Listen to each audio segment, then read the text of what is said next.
அத்துமீறி அவருடைய வீட்டின் கதவை உடைத்து உள்ளே நுழைந்து தாக்கல் நடத்தி அங்கு இருக்கின்ற பொருட்களை எடுத்து சென்றதுடன் அந்த பொருட்கள் பல பொருட்களை அடித்து நொறுக்கி இருக்கின்றார்கள். மற்றும் படுக்கறை, சமையலறை, சமையல் பொருட்கள் அனைத்தும் அதை சேதப்படுத்துகின்றார்கள். அதோடு வீட்டுக்குள் நுழைகின்ற பொழுதே அவள் எடுத்து வந்த அந்த மலத்தை வீட்டுக்குள் கொட்டியும் சாக்கடை தண்ணீரை ஊற்றியும் வீட்டை மிக மிக மோசமான முறையிலே, கொடுமையான முறையிலே இந்த செயல் செய்திருக்கின்றார்கள். அதை நாங்கள் வன்மையாக ஏற்கனவே கண்டித்திருக்கின்றோம். இப்படி கீழ்த்தரமான செயல் இதுவரை தமிழகத்திலே நடந்த வரலாறு இல்லை. ஜனநாயகத்தின் மீது நம்பிக்கையுள்ள யாரும் இதை சகித்துக் கொள்ள மாட்டார்கள். உண்மையில் இந்த சம்பவம் கொடுமையின் உச்சம், அராஜகத்தின் வெளிப்பாடு. தூய்மை பணியாளர் போர்வையில் இந்த குற்றச்செயலில் ஈடுபட்டவர்கள் மற்றும் இதற்கு பின்னணியில் உள்ளவர்கள் மீது சட்டப்படி கடுமையாக எடுக்க வேண்டும் என்று அப்பொழுது வலியுறுத்தினோம். ஆனால் அரசு நாங்கள் கொண்டு வந்த அந்த தீர்மானத்தை அவையிலே எடுத்துக்கொள்ளவில்லை. பிறகு அதை கவன ஈர்ப்பு தீர்மானமாக கொடுத்து அரசுடைய கவனத்திற்கு கொண்டு வந்து இப்படி பட்டம் பகலில் ஒரு வீட்டில் அத்துமீறி நுழைந்து இப்படி கொடுமையான செயலை செய்துகின்றவர்கள் அரசுடைய கவனத்திற்கு கொண்டு வந்து அவர்கள் சட்ட நீதியாக தண்டிக்கப்பட வேண்டும் என்பதுதான் எங்களுடைய நிலைப்பாடு. அந்த வகையிலே இதை அரசுடைய கவனத்திற்கு கொண்டு வருவதற்கு எங்களுடைய இயக்கத்தினுடைய சட்டமன்ற அதிமுக எதிர்க்கட்சி துணைத் தலைவர்கள் ஒரு கவன ஈர்ப்பு தீர்மானத்தை கொண்டு கொடுத்தார். அதை எடுத்துக்கொள்வதாகவும் சட்டப்பேரவையில் தெரிவித்தார்கள். ஆனால் நாளாக ஒவ்வொரு முறையும் நாம் சட்டமன்றத்தில் எழுந்து கேட்கின்ற பொழுதெல்லாம் அதை நிராகரித்தார்.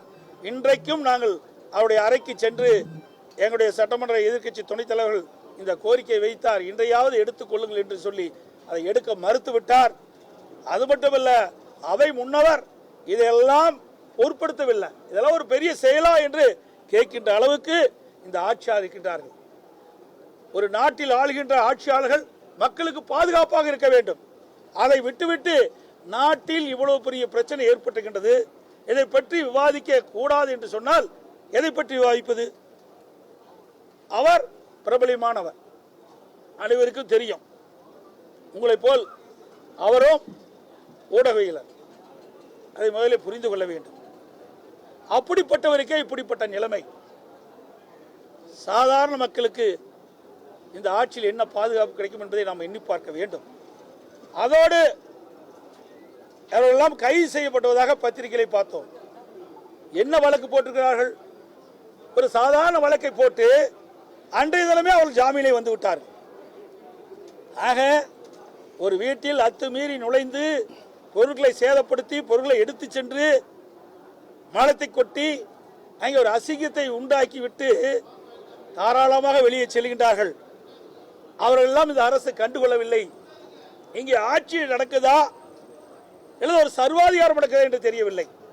மக்களை பாதுகாக்கக்கூடிய ஒரு அரசாங்கமே இதை கண்டுகொள்ளவில்லை என்றால் எப்படி இந்த அரசு சட்ட ஒழுங்கை பாதுகாக்கும் என்பதை நாம் எண்ணி பார்க்க வேண்டும்.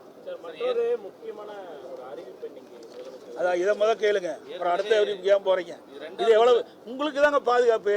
நீங்க எல்லாம் ஊடக நண்பர்கள், பத்திரிகை நண்பர்கள், நீ எழுதுகின்ற செய்தி மக்களுடைய செய்தி. பிரச்சனை ஏற்பட எழுதுறீங்க, உங்களுக்கு பாதுகாப்பு இல்லைன்னா யார் பாதுகாப்பு கொடுப்பது? ஊடகம் பத்திரிகையும் இந்த நாட்டுடைய தூண்ங்க. இவர்கள் மூலமாகத்தான் நாட்டு மக்களுக்கு நாட்டில் இருக்கிற நிலவுகின்ற பிரச்சனைகள் செய்திகள் போய் சேரக்கூடிய சூழ்நிலையை உருவாக்கக்கூடியவர் நீங்கள். அப்படிப்பட்ட ஒருவருக்கு இப்படிப்பட்ட நிலைமை வருகிறது. இதை சட்டப்பூர்வமாக நீங்க நடவடிக்கை எடுக்க வேண்டும் தான் நாங்கள் கேட்கிறோம். ஆனா சட்டப்பூர்வமாக நடவடிக்கை எடுக்க வேண்டிய அரசாங்கம் அதை கண்டுகொள்ளாம ஒரு சாதாரண வழக்கு போட்டு அன்றைய தினமே வெளியில் வராங்க. சொல்லுங்க பார்க்கலாம், எப்படி மிக மோசமான ஒரு சட்ட ஒழுங்கு தமிழகத்தில் இருக்கு என்பது இதுவே சான்று. ஏற்கனவே 2 முறை தொடர்பாக சட்டமன்றத்தில் பேசுறீங்க, முற்பட்டிருக்கு. 2 முறையும் உங்களுக்கான அனுமதி மறுக்கப்பட்டிருக்கு. 2 முறையில் இது கொடுத்ததிலிருந்தே ஏற்கனவே இதை இந்த ரைஸ் பண்ணாங்க சட்டமன்றத்தில். இதை கவன ஈர்ப்பா கொடுத்தாங்க. கவன ஈர்ப்பா எங்களுடைய சட்டமன்ற எதிர்க்கட்சி துணைத் தலைவர்கள் கொடுத்தார், முறைப்படி கொடுத்தார். அப்போ எடுக்கல. சட்டமன்றத்தில் இந்த பிரச்சனை எழுப்பணும், உங்களுக்கு வாய்ப்பை தரணும்னு சொன்னாங்க. இது வரைக்கும் வாய்ப்பே கொடுக்கல. கேட்டா 10 நாளா நாங்கள் இதை தொடர்ந்து கேட்டுக்கிட்டே இருக்கிறோம். இது ஒரு முக்கியமான பிரச்சனைங்க. உங்களுக்கெல்லாம் பாதுகாப்புக்காகத்தான் இந்த பிரச்சனையை எழுப்புறோம். ஒரு பிரபலியமான ஒரு நபருக்கு பட்டம் பகல் அவர் வீட்டில் உள்ள பூந்து அடிச்சு நொறுக்குறாங்க. உங்க தொலைக்காட்சியெல்லாம் பார்த்தோம், பத்திரிகைலாம் பார்த்தோம். எவ்வளவு கொடுமையான செயல். அதற்கு தான் இந்த அரசு என்ன நடவடிக்கை எடுத்திருக்குதுன்றது கேட்டோம். பதிலே இல்லை.